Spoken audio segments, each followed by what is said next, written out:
You know what separates those who talk about success from those who actually live it? It's not luck, it's not talent, it's not even opportunity. It's the ability to shift mentally, emotionally, spiritually from limitation to possibility, because every breakthrough in your life begins the moment you challenge what you believe is possible for you. Most people live inside a box built from their fears, doubts, and stories. They've accepted these invisible boundaries as reality. They say, I can't do that, or that's just not who I am, and without realizing it, they chain themselves to mediocrity. See, the mind is powerful, but it's also obedient. It will serve whatever master you give it. If you feed it limitations, it will create excuses. If you feed it possibilities, it will find a way. That's the truth most people miss. The moment you say, I can't, your brain shuts off its creative power. But when you say, how can I, your brain goes to work. That one word shift from can't to how transforms your entire psychology. Because when you live from possibility, you stop waiting for life to happen and start making life happen. There was a time I believed success was for other people, the ones with the resources, the connections, the education. But I realized something powerful. Nothing outside of you can stop you unless you believe it can. The walls around you are made of thoughts. And the moment you challenge those thoughts, the walls crumble. I began asking a different question. What if it's possible? Not what if I fail? Not what if it's too hard? But what if I can make it happen? That question opened doors I didn't even know existed. The shift starts with awareness. You can't change what you don't acknowledge. Every time you catch yourself saying, I'm not enough, or I'll never get there, stop and ask, who said that? Where did that voice come from? Because it's not truth, it's conditioning. Maybe it's from parents who were doing their best but limited by their own fears. Maybe it's from society telling you to play small, stay safe, fit in. But here's the reality, your potential doesn't care about your past. Your mind doesn't care where you came from. It only responds to what you tell it over and over again. When you begin to speak to yourself differently, you begin to live differently. You can't build a limitless life with limited language. So instead of saying, I can't afford this, start saying, how can I make it happen? Instead of saying, I don't have the time, ask, how can I create the time? Those questions flip the switch in your brain. They activate creativity, resourcefulness, and power. Because the truth is, your life expands in direct proportion to your mindset. If you think small, you act small. If you think bold, you act bold. The shift from limitation to possibility is not about pretending everything's perfect.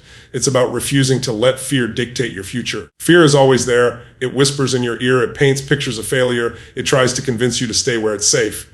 But if you listen closely, you'll realize fear is just a signal that something bigger is calling you. Every great dream demands a confrontation with fear. You either feed the fear or you feed your faith. You can't do both. You must train your brain to see opportunity where others see obstacles. When most people hit a wall, they stop. When you hit a wall, you did climb or break through it. That's what the shift looks like. You stop asking, why me? And start asking, what can I learn from this? You stop focusing on what's missing and start focusing on what's possible. You stop being a prisoner of circumstance and become the creator of destiny. I remember countless times I was told, no, you can't, it won't work. But I refuse to live under the ceiling of other people's fears. Because if you let someone else define your limits, you'll spend your life living inside their vision, not yours. You've got to decide that your life is your responsibility. No one's coming to rescue you. The shift from limitation to possibility begins the day you stop waiting for permission to become who you were meant to be. That's why mindset isn't just theory, it's a muscle. You condition it through repetition, through awareness, through discipline. Every morning you wake up, you have two choices: feed your limitations or feed your potential. And whichever one you feed will grow. When I wake up, I don't wait for motivation. I prime my mind. I remind myself of what's possible. I anchor myself to gratitude, to vision, to purpose. Because the world doesn't respond to how you feel, it responds to how you show up. Think about everything that exists today. Every invention, every breakthrough, every success story started as an idea in someone's mind. It started as a possibility. The airplane, the light bulb, the smartphone, they were all impossible until someone decided they weren't. That's the power of shifting from limitation to possibility. You stop seeing the world as it is and start seeing it as it could be. You start creating instead of conforming. But here's the secret. Possibility thinking isn't about ignoring reality. It's about expanding. It's about saying, yes, this is hard. Yes, I've failed. Yes, I'm scared, but there's still a way. That's the mindset of growth. That's the mindset of a champion. Because the difference between people who win and those who don't isn't that they never fail. It's that they never let failure define what's possible for them. The moment you accept limitation, you hand over your power. The moment you question it, you take it back. Every great transformation starts with a simple thought. Maybe there's more for me. And when that thought becomes a belief, and that belief becomes action, your whole life begins to change. You're not broken. You're not stuck. You're not behind. You're simply operating from an old mindset that no longer serves who you're becoming. The shift from limitation to possibility is an awakening, a realization that life isn't happening to you, it's happening for you. Every challenge, every setback, every disappointment, it's shaping you, strengthening you, preparing you for what's next. And when you finally embrace that truth, when you stop running from fear and start running toward purpose, something incredible happens. You start to see possibilities everywhere. You start to believe again. You start to act with certainty, speak with conviction, live with fire. Because deep down, there is no limit except the one you accept. So if you're ready to rise, if you're ready to become everything you were designed to be, make the decision right now to shift. Don't wait for the perfect moment.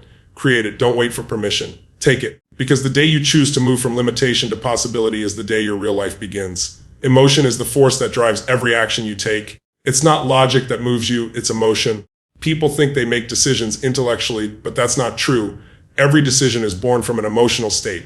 The way you feel in a moment determines the choices you make, the words you speak, and the energy you bring into everything you do. If you feel powerful, you act powerfully. If you feel defeated, you play small. That's why mastering your emotional state is the foundation of transformation. Because no matter how much knowledge or strategy you have, if your emotional state is weak, you'll never use what you know.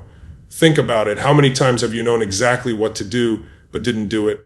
You knew you needed to make that call, start that project, have that conversation, but you didn't. Not because you didn't know how, because you didn't feel like it. You were in the wrong state. Maybe you were tired, discouraged, frustrated, or afraid, and in that state, even simple actions feel impossible. But when you shift your emotional state, when you move from fear to courage, from doubt to determination, everything changes. You don't need motivation anymore. You become motivation. Most people wait for their emotions to change before they take action. They say, when I feel confident, I'll start. When I'm motivated, I'll go for it. But that's backward. Emotion doesn't come from waiting. It comes from motion. The fastest way to change how you feel is to change what you do. You can't think your way into a new emotion. You move your way into it. You change your breathing, your posture, your focus, your words. You create the state that will move you forward. Every emotion has a physiology. When you're depressed, your shoulders drop, your breathing slows, your voice weakens. When you're confident, your chest opens, breathing deepens, your energy rises. Your body tells your brain what to feel. So if you want to master your emotions, start by mastering your body. Stand tall. Breathe deeply, move with purpose. You'd be amazed how quickly your mind follows your body's lead. See, emotion is a habit. Some people live in anger, others in fear, others in joy or gratitude. It's not because life gave them more or less. It's because they conditioned themselves to live in that state. You can train your body and mind to return to a powerful state the same way you train a muscle. The more you do it, the stronger it gets. You don't need to fake positivity. You just need to condition your nervous system to associate energy, confidence, and drive with action. When you wake up in the morning, your first emotion sets the tone for your day. Most people reach for their phones and start reacting to messages, news, or social media. They let the world decide how they feel. But if you take a few minutes to prime your emotions, to focus on gratitude, strength, and vision, you take control of your state. You're no longer reacting, you're leading. You walk into the day with intention, not hesitation. When you master your state, you become unshakable. Challenges still come, but they don't control you. Stress still shows up, but you don't drown in it. You learn to use your emotions instead of being used by them. You learn to feel fear and still move forward. Because power isn't the absence of emotion.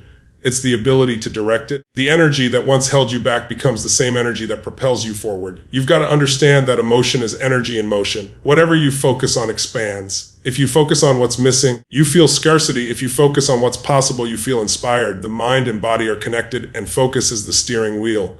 You can't control every thought that enters your mind, but you can control which ones you feed. And the moment you shift your focus, your emotion follows. If you've ever seen someone completely transform their life, you might think it took years of change. But real change happens in a moment, the moment they decide to change their emotional state. It's that instant when they say, I've had enough. That decision doesn't come from the head, it comes from the heart, from a deep emotional shift that says, I will no longer live this way. When that happens, everything else aligns. When you learn to master your emotional state, your past stops defining you. You stop reliving old pain. You stop being triggered by the same patterns, because emotion is the anchor of memory. If you break the emotional pattern, you break the chain of the past. You can look at the same event that used to hurt you and see it with strength and gratitude instead of pain. That's emotional mastery. Most people think they need a perfect environment to feel good. They say, I'd be happy if I had more money, or I'd be confident if people respected me. But true power is when you can feel joy, confidence, and certainty regardless of circumstance. When you can choose your state independent of the world around you, that's freedom. Because when your inner world is solid, the outer world can't shake you.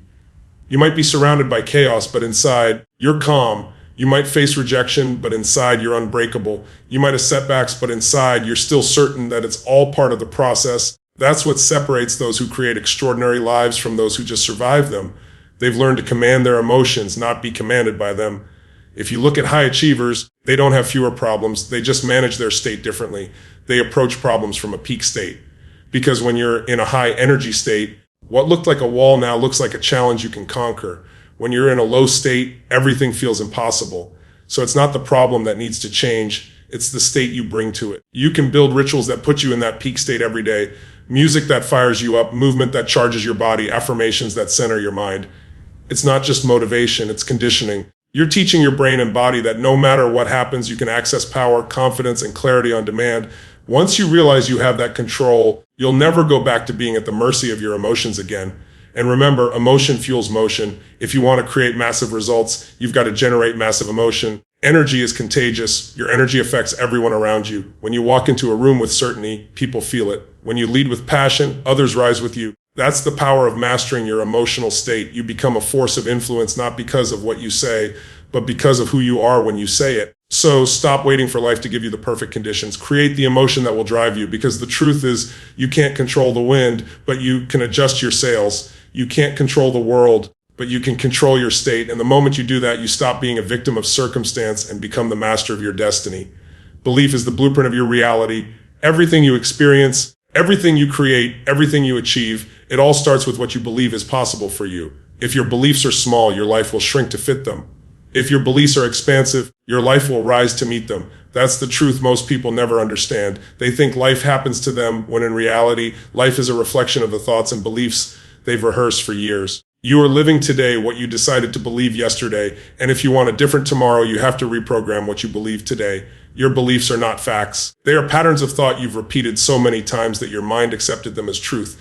When you were a child, you absorbed beliefs from parents, teachers, society, beliefs about money, success, love, worth. Maybe you heard things like money doesn't grow on trees, or people like us never make it big, or don't aim too high or you'll get disappointed. Those phrases seemed harmless at the time, but they planted seeds that grew into invisible walls around your potential. And now, as an adult, you may find yourself living inside those walls without even realizing it. But here's the good news. You can rewrite the script. You can reprogram your mind, because your brain is not fixed. It's flexible. It learns through repetition and emotion. Just as old beliefs were built through years of repetition, new ones can be built the same way. You can teach your brain to believe in possibility, strength, and abundance, even if your past didn't. It's like rewiring a circuit. At first, it feels strange, uncomfortable, even fake. But the more you do it, the stronger the new connection becomes, until it becomes your new normal. The key is repetition with vision. You can't just think a new thought once and expect transformation. You have to feel it, see it, live it before it's real. The mind doesn't respond to words, it responds to emotion. When you visualize something with passion and clarity, your brain begins to believe it's already happening. That's why athletes visualize winning before they compete. That's why top performers rehearse success in their minds long before they experience it in reality. They are training their nervous system to expect victory. If you keep telling yourself, I'm not enough, your brain will find evidence to prove it. It will filter reality to match your belief. But if you start saying, I am capable, I am growing, I am unstoppable, your brain will search for evidence to support that too. It's not magic, it's biology. The brain has a system called the reticular activating system. It filters information based on what you focus on. Change your focus, and your brain changes what it shows you. That's how belief reprogramming works. You give your mind a new target, and it begins to align your perception, emotion, and behavior toward that target. But it doesn't happen overnight. Old beliefs will fight back. They'll whisper, this isn't real, or who are you to think like that? That's your old identity trying to survive. The human mind craves familiarity, even if that familiarity is pain, because comfort feels safe, but nothing grows in comfort. So when those old thoughts surface, don't resist them, replace them. Every time the old voice says, you can't, respond with, watch me. Every time it says, you're not ready, say, I was born for this. Every replacement weakens the old pattern and strengthens the new one. Reprogramming your beliefs is about consistency. You can't take a single step and expect the world to shift. You have to condition your mind daily. Affirmations, visualization, journaling, meditation, gratitude, these are not random practices. They are tools for wiring your mind for success. Each one sends a message to your subconscious that says, this is who I am now. And when your subconscious accepts that message, your behavior follows naturally. Think of your beliefs like the operating system of a computer. You can install all the new apps and strategies you want, but if the operating system is outdated, nothing will run properly. That's why people attend seminars, read books, learn techniques, but still feel stuck. They're trying to upgrade their life without upgrading their beliefs. The foundation hasn't changed. Once you rewrite the foundation, the structure can finally expand. You've got to connect your new beliefs with powerful emotion. If you just say, I'm confident, while feeling uncertain, your brain won't buy it. But if you stand tall, breathe deeply, move your body with energy, and declare it with conviction, your physiology starts to align with that belief. The emotion gives it power. Over time, the mind begins to associate that energy with the new identity you're creating. You're not faking it, you're conditioning it. The reason most people never change their beliefs is because they keep waiting for proof. They say, I'll believe it when I see it. But that's backwards. You'll see it when you believe it. Faith comes before evidence. You must believe before you have the results. Every great achievement in history was born from belief before reality. The Wright brothers believed humans could fly when the world laughed. Edison believed light could come from a filament when everyone else doubted. Every visionary, every innovator, every leader believed first, then created. That's how the mind works. When you believe something with absolute certainty, you stop negotiating with your limitations. You stop asking F and start asking how. You no longer see obstacles as roadblocks, but as feedback guiding you toward mastery. That's the power of reprogramming your beliefs. You no longer live by default, you live by design. And remember, belief is not about lying to yourself. It's about aligning with your potential. It's about seeing yourself not as who you've been, but as who you're becoming. Because the person you are now is just the result of old patterns. The person you're becoming is waiting for you to choose a new story. You must decide what you want to believe about your life. Do you believe you're limited by circumstance or guided by purpose? Do you believe success is for others or for you? Do you believe you're a victim of your past or the creator of your future? The answers to those questions will shape everything you experience, because your mind will always find a way to make your beliefs true. When you reprogram your mind with empowering beliefs, your energy changes. You start attracting opportunities that match your vibration. You start noticing doors that were always there but invisible to your old perception. You start acting with confidence even in uncertainty, because deep down you know the truth. You're not broken, you're not behind, and you're not limited. You've simply been programmed to believe a smaller story. So it's time to write a new one. A story of possibility, courage, and purpose. A story that reflects the truth of who you really are, not the limitations you were taught to accept. Because once you reprogram your beliefs through repetition and vision, you unlock a version of yourself that doesn't ask for permission to rise, it simply does. Every human being is driven by two invisible forces, pain and pleasure. These two emotions shape every decision you make, every habit you keep, and every action you take. The secret to lasting change isn't about willpower or motivation, it's about learning how to use pain and pleasure as leverage. Most people are controlled by them, but the ones who create extraordinary results are the ones who learn to control them.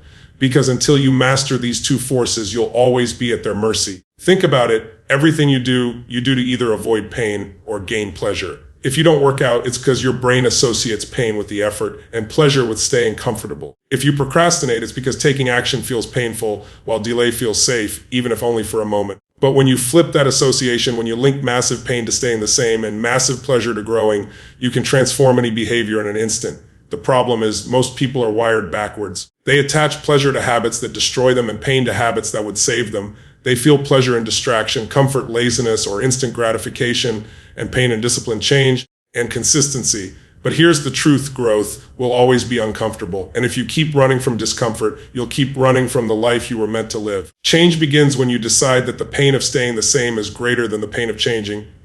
You've got to understand that pain isn't your enemy.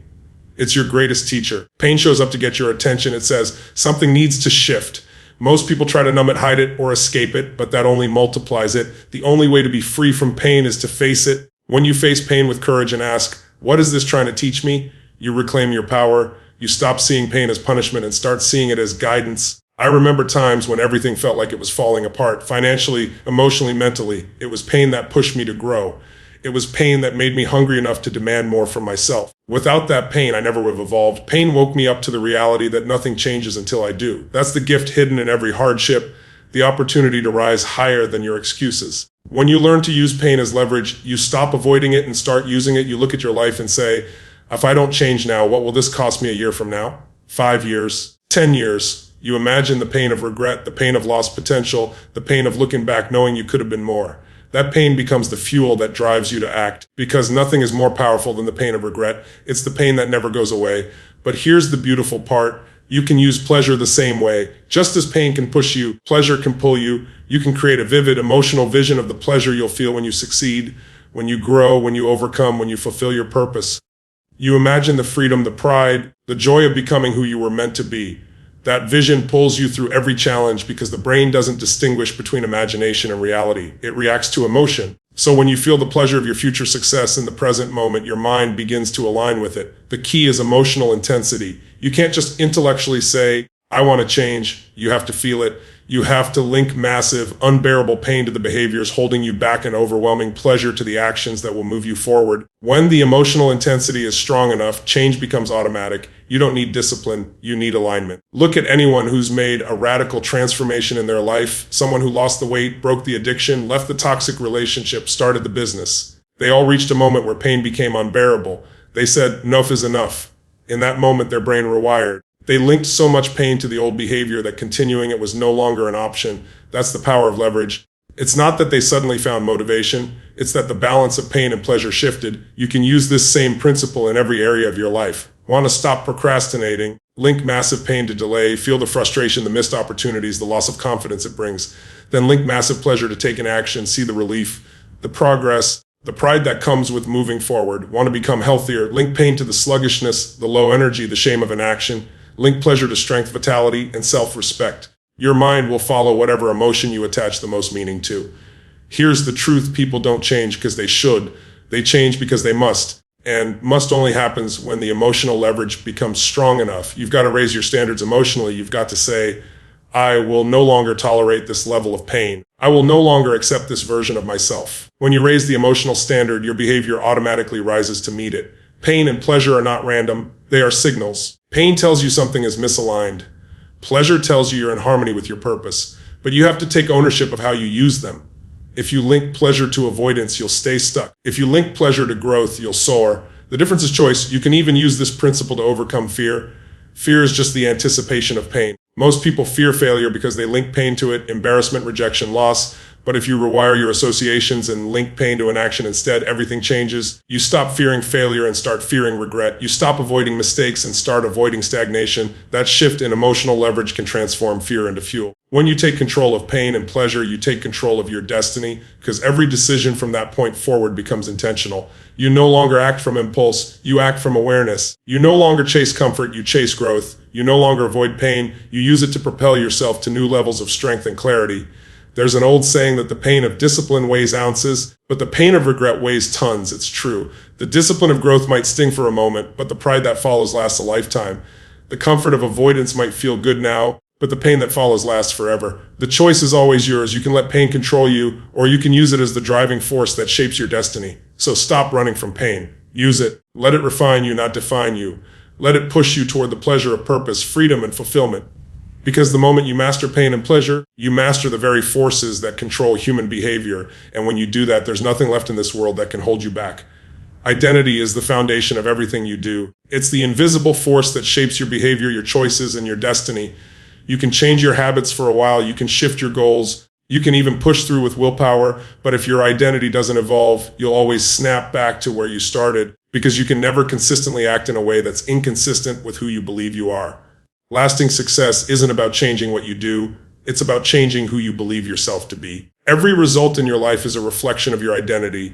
If you see yourself as someone who's always struggling, you'll find ways to struggle. If you see yourself as someone who's disciplined and unstoppable, you'll act accordingly. You might say you want to get fit, start a business, or change your life. But if deep down you believe, I'm lazy, I'm unlucky, or I'm not that type of person, your subconscious mind will sabotage every attempt to rise. You'll take 2 steps forward, 1 step back, because your identity acts like a thermostat. It pulls you back to the temperature you've been conditioned to live at. That's why real transformation begins when you decide to condition a new identity. When you stop saying, I'm trying to be successful, and start saying, I am successful. When you stop saying, I'm hoping to change, and start saying, this is who I am now. The moment you declare a new identity, your brain begins to search for ways to align your actions with it. You start building habits that match that version of you, and every action reinforces the belief until it becomes automatic. Most people build their identity around their past. They define themselves by what they've done, what they've failed at, or what people have said about them. But the past is not your identity, it's your training ground. Your identity is created in the present moment through the choices you make right now. You can decide today to become the kind of person who takes massive action, who stays consistent, who lives with purpose. That decision doesn't require perfection, it requires commitment. Because when you commit to a new identity, your behavior will eventually catch up. Changing your identity starts with language. The words you use about yourself shape the way you think, feel, and act. If you keep saying, "I'm always tired," "I'm terrible with money," or "I can never focus," your mind will do everything it can to keep those statements true.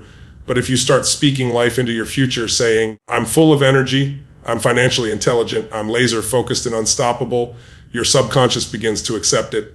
The words you repeat become the beliefs you live by. You have to condition your identity daily. You can't just declare a new belief once and expect it to stick. You must reaffirm it through repetition, through action, through emotion. Every time you follow through on a promise to yourself, you strengthen your identity. When you say, "I'm disciplined," and then you show up when it's inconvenient, your brain says, "That's who we are now." When you say, "I'm committed," and you finish what you start, your brain locks it in as truth. Over time, the new identity becomes your default setting. But here's the thing, your environment must support your new identity. You can't plant a seed in toxic soil and expect it to thrive. If you keep surrounding yourself with people who reinforce your old identity, you'll be pulled back every time. You need to immerse yourself in an environment that reflects your future, not your past. People who challenge you to grow, places that elevate your energy, habits that reinforce your vision. You become like the people you spend the most time with, so choose wisely. You must also let go of the identity that's tied to your pain. Some people have learned to find significance in their struggle. They identify with being the one who suffered, the one who overcame, the one who always fights alone. That identity might have protected you once, but it can also imprison you. Because as long as you define yourself by your wounds, you'll never step fully into your power. You have to thank the old version of you for surviving and then release it. You don't owe your past self loyalty, you owe your future self growth. When you condition a new identity, you begin to see challenges differently. You no longer say, "Why is this happening to me?" You say, "This is shaping me into who I'm becoming." Because when your identity is solid, external events can't shake you. You stop being reactive and start being intentional. You realize that discipline isn't something you force, it's something you are. Confidence isn't something you chase, it's something you embody. Success isn't something you get, it's something you express from who you've become. Identity is built through decisions, not conditions. You don't wait until you have proof to call yourself powerful. You decide you are, and then your actions create the proof. The mind follows identity. When you decide who you are and commit to it completely, your habits, your focus, your energy, and your environment start aligning automatically. The problem is, most people make their identity conditional. They say, "I'll see myself as confident when I lose the weight," or "I'll see myself as successful when I make the money." But that's backward. You have to embody the identity first. The results will follow. It's like planting a seed. You don't wait for it to grow before you believe it's a tree. You nurture it, water it, protect it, because you already believe in what it will become. That's how you must treat your identity. You may not see the results yet, but if you keep feeding your mind the right thoughts, taking aligned actions, and surrounding yourself with the right energy, your new identity will grow roots so deep that nothing can shake it. And understand this, your identity is not one decision, it's a daily practice. Every day you wake up, you're casting votes for the person you want to become. Every choice is a ballot for your future. When you hit snooze, you're voting for the old you. When you get up and take action, you're voting for the new you. When you let fear make your choices, you're reinforcing the old pattern. When you act with courage, you're reinforcing the new one. Change happens in those small moments when you decide to align your behavior with your future instead of your past. And when your identity becomes unshakable, your life becomes unstoppable. Because you no longer need motivation, you have embodiment. You no longer need to convince yourself, you just act because it's who you are now.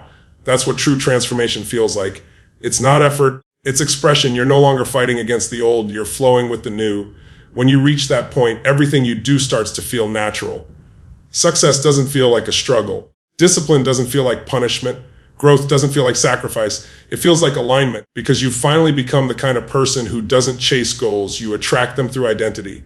So decide right now who you are, not who you were, not who others said you were, who you choose to be. Condition that identity every single day until it becomes part of your being. Because when you condition your identity for unstoppable growth, you don't just change your results, you change your destiny.